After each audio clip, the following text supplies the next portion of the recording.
Hello everyone, my name is Relax and Panic, and this is another reaction to the Monogatari series Season 2. It is episode 13, which means it is the second part of the Nadeko storyline again, Medusa, you know, the snake. So as always, if you want to see it, just go down into my descriptions. There you will find a link, remove the circumflex dot parts, replace them with real dots, and enjoy the reaction. Once you've done, come back here and hear out my thoughts about this episode. So, see you soon. For those that came back, welcome back. Now, that was a strange episode because up to the middle of it, I was like, I think I will have nothing to discuss at all. Because there was not, there was a lot of talking between Nadeko and the snake itself. But not so much in the idea of happening, if you know what I mean. Not so much about that I thought like, okay, that's interesting to discuss about, or will bring in new ideas. Maybe I missed something, might very well be. However, it shows a little bit the idea how she is interacting, and some of her background, especially about the class, you know.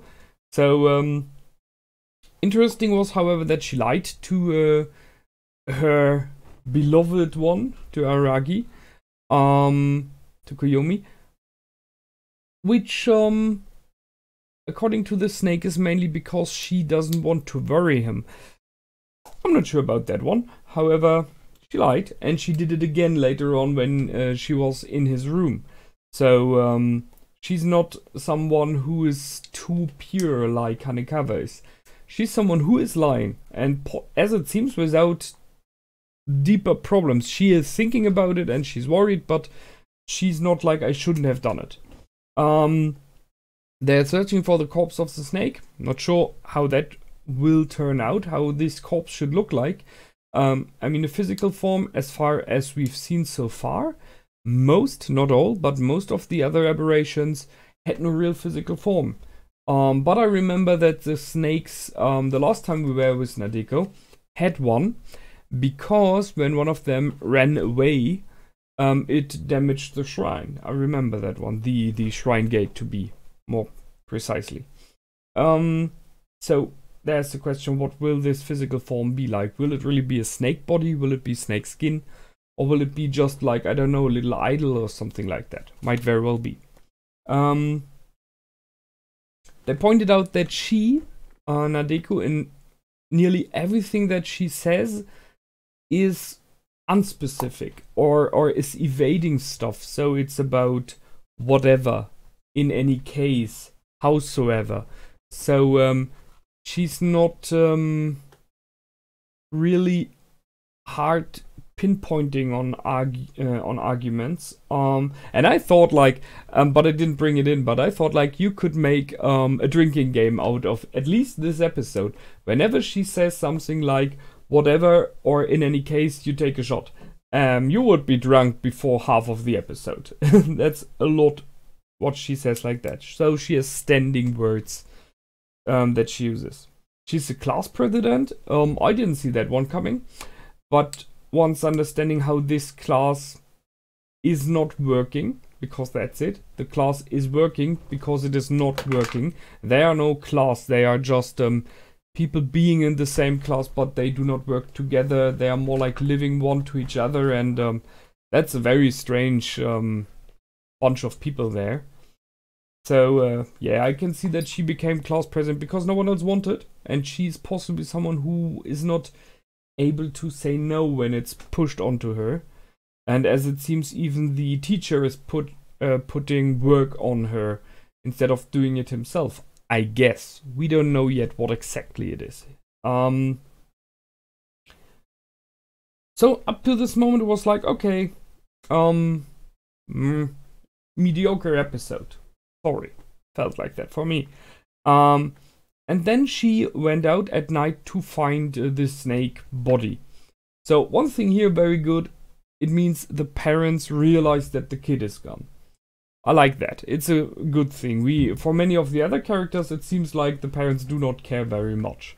So they found out. They immediately called at the Fire Sisters, interestingly, because they kind of know they are friends or something alike. And that's how Aragi Koyomi found out, and he instantly ran to search for her and found her. So he's once again the shining knight, you know, trying to rescue the maiden. And she was, although she was digging there at this one position, she built up a castle and stuff like that. And when she was in the room of Aragi, the snake did not talk anymore. Now that gets me suspicious again. I'm not sure, I think I discussed it last episode already. I'm still not 100% sure if this snake is real. I mean, we've seen this end fight in the beginning of the last episode. So possibly it is. But by the way that she acts, what she sees, what she does, it could very well be that this snake is just her imagination, you know, like the made-up friend people, especially kids, have in their youth. Many, not all, but many kids have a made-up friend in their youth, which they talk to, which they play with, you know, Bing Bong, if you've seen the movie, stuff like that.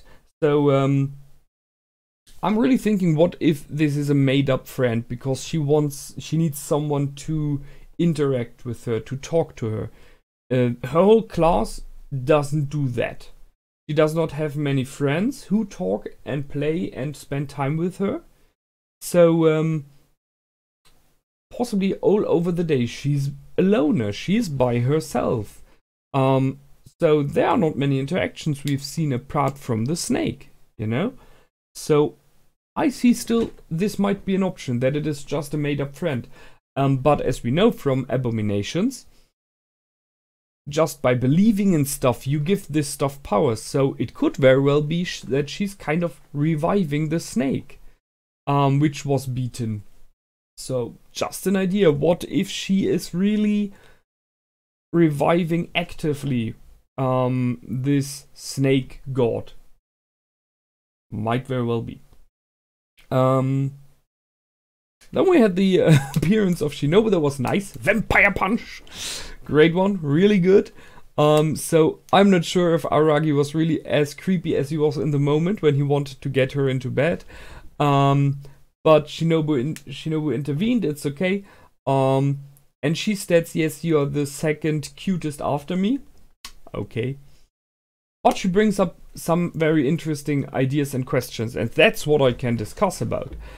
Because she pointed out two things. The one thing, that Nadeko is always so silent, so drawn back, makes it happen that people by themselves go out to help her, want to help her, want to defend her. If there are arguments and you come by and you don't know what happened, you are drawn to stand on her side first because she seems intimidated and weaker in many ways because she's a silent one, you know, the drawn back person. And Shinobu thought that maybe it is a tactic that she uses to give herself benefits, so she acts like she's like that. But then she realized, nope, Nadeko really is that kind of person, which she names devilish, by the way. I can partially understand why. Because in combination with the cuteness, with her good looks and the childish charm and stuff like that, she's dangerous because people will not really think about and will want to help her, want to be nice to her, you know. And there's this very important moment between if you are like that and you're not aware, and if you are like that and you start to use it. And I can see this because I know people like that from my past, where you couldn't be sure if they're the one or the other thing. They were innocently looking and kind of childish looking even, but cute and already grown up. But in this of, I can't do it myself, without saying it, it was just the appearance, you know, that everyone wanted to help this person. And then there is this moment when I, in my past, was thinking about how much of this is really the person And how much of this, because it's not like a month or a year, I've seen those persons over multiple years and they acted like this all the time. And I was like, okay, there has to be a moment when someone with this effect realizes it. You have to realize it. You have to be aware that people like you because of those things.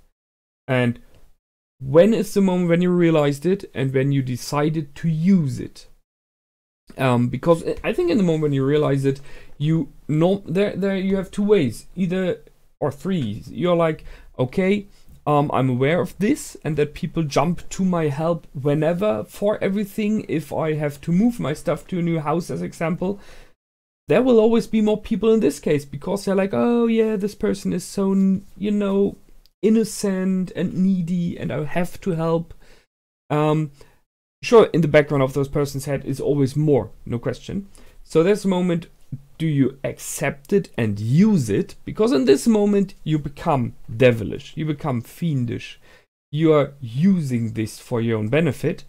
Or are you like, I am not trying to oppress it, but I try to be more aware of it and not to use it so much anymore. Because I think everyone wants to be growing up. In this case, those persons never grow up, or at least they act as though they don't. Why do anything yourself if you can be sure someone else will come and help you? As did Aragi here.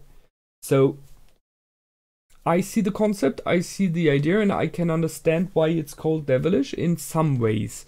Not saying those people are like the devil itself, but they're luring in people to help them and to underestimate them. Yeah. So that's one thing. The other, that was just a minor thing, but I found it an interesting question. Do you say sorry because you really are sorry? Or do you say sorry because you are aware that this is the right time to say sorry? Talking about empathy. I had this in my personal life as well. So it's a very interesting episode for me in the end. Because I had two things I know about a bit. There are people who are not as empathic as others. Empathy means that we understand and feel the emotions of someone else. We realize that someone is angry. We realize that someone is hurt. Or in a positive, we realize someone is happy and joyful. And the empathy effect is that in many ways we feel the same. So we jump on the joyful train as example. Or we are feeling down for the person because the other person is down as well. So it's this, if someone hits their knee, we are like, ouch. You know, someone else runs against something and hurts the knee and holds the knee.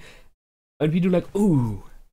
That is empathy. This reflects, you know, this, ow, that, so, and then sorry. You know, the next thing you say is, oh, sorry, I'm so sorry. Are you okay? You want to help, kind of. Why do we say we are sorry? I didn't place a pillar there, you know, he ran against it himself. But it's empathy. So that's one thing. But there are persons who are lacking this, who don't have as much of it as others, or some, which is the extreme, which is, wouldn't call it sickness, but you know what I mean, who don't have it at all. There it is a deficit. But persons like that, because we are living in our society, possibly are not stupid. So they look around and they realize, now is the moment I should say sorry, because everyone does it, so that I seem empathic. That it looks like I am having empathy, which is needed. Because if you're someone who shows no empathy at all, you're a dead fish. And people will treat you like that. You know, you're like, people don't like you. That's it. So you learn to act as though you care, even if you don't. So, I had something like that in my past as well. Persons I know who are like that, at least partially. And when you realize that, because when you know persons long enough, you realize in some moments that they are not really empathic, that they are just acting. and that they're just using it for their own benefit. Then you realize it's okay. Those persons are still good people, you know? They just can't change it.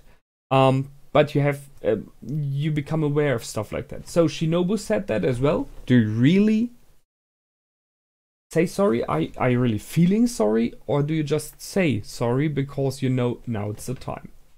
So, to the end of the episode, really good. I really liked it. Interesting ideas, interesting concepts and discussions worth. So, in for it. And now we are waiting for the next episode. Thing is that the snake didn't pop up in the second half at all. So, as I said, either it is just her imagination running wild, creating a friend for herself, or the snake did hide because Shinobu was around, and she was, you know. Well, we will see. As far as I know, there's only 1 or 2 episodes left, so we haven't gone towards this fighting yet, which we are waiting for. I'm kind of hoping that if the snake is real, and we're in for a fight, that Shinobu and Araragi Kiyomi are kind of found an already have a suspicion, you know, already found out something is wrong, and are playing their own game. That might be an option. Or the snake is not real at all, and even the end fight is something she made up. No idea. We will see, however. I hope you liked that one. I liked it. It was a nice episode, and I will see you the next time. Until then, please feel free to comment, like, and subscribe. My name is Relax and Panic. Goodbye, and out.